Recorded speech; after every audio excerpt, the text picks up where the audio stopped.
Hi guys, Ian from Global Air Supplies. We're going to do a series of videos all about the Global Air Supplies controllers. We're going to start off with the AC1. It's the simplest controller we do. It's a single fan controller with a thermostat built in. All you've got to do, plug this into the mains, plug your AC fan into the socket, and that's it, it's running. Set your temperature on the left hand side, set your minimum speed on the right hand side.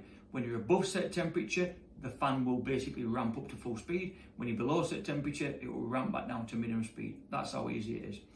Under the probe, it becomes a dimmer switch. Set the speed you want it to be at, it will just run all day long at that.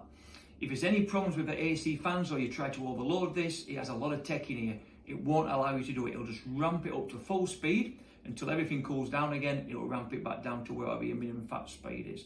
If you want any more information on this, jump on the Global Air's website. Cheers, guys.